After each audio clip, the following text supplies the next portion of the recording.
Hello guys, రీసెంట్గా ట్రెండింగ్లో ఉన్న ఇండియా గాట్ టాలెంట్ షో గురించి మనందరికీ తెలిసిందే. కానీ ఈ షోలో అడల్ట్ కంటెంట్ మరి మెచ్యూర్ టాకింగ్ ఉంటుందనుకోండి, అదంతా ఓకే గైస్, మనందరికీ బాగుంటుంది, వినడానికంతా యూత్లకంతా భలే ఉంటుంది. కానీ ఈ షోలో రీసెంట్గా ఒక అమ్మాయి వచ్చింది. ఈ రెడ్ డ్రెస్ వేసుకున్న అమ్మాయి ఇప్పుడు చాలా ట్రెండింగ్లో ఉంది గైస్. ఎందుకు ట్రెండింగ్లో ఉంది, మరి ఈ అమ్మాయి ఇన్స్టాగ్రామ్ ఐడి అంతా ఈ వీడియోలో చెప్తా guys. So wait till end and watch the video. Guys, ఈ రెడ్ డ్రెస్ వేసుకున్న అమ్మాయికి ఆల్రెడీ పెళ్ళయిందంట. మరి 15 ఏళ్ల పిల్లాడు ఉన్నాడంట. కానీ ఇక్కడ ఈ అమ్మాయి పక్కన నించున్న ఫ్యాషన్ డిజైనర్ ఆదిలని వీళ్ళిద్దరూ ఒక ఫేక్ స్టోరీ చెప్పి ఇక్కడ సింపతి గెయిన్ చేసుకున్నారు గైస్. ఈ అమ్మాయి వాళ్ళ హస్బెండ్ ఇండియన్ రైల్వేస్లో పని చేస్తున్నాడంట గైస్. కానీ ఈ అమ్మాయిని మీరు ఎక్కడో చూసిండొచ్చు. ఈ అమ్మాయి ఐడి చూడండి గైస్, ప్రియాంక హల్దార్ అని.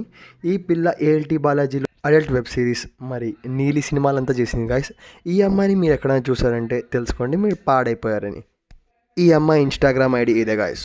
సో ఒక అమ్మాయికి పెళ్ళయిండి పిల్లాడు ఉన్న తర్వాత ఇలాగ స్టేజ్ పైన వచ్చి బట్టలు కట్ చేయించుకొని వైరల్ అవ్వడం ఎంతవరకు కరెక్ట్, మీరే చెప్పండి గైస్. సో మీ ఒపీనియన్స్ ఏంటి ఈ వీడియో పైన, మీరు చెప్పండి. సో ఇలాంటి వీడియో కోసం లైక్ లేటెస్ట్ కంటెంట్ కోసం ఛానల్ని సబ్స్క్రైబ్ చేసుకోండి అండ్ బెల్ నోటిఫికేషన్ ఆన్ చేసుకోండి. Thank you for watching the whole video guys.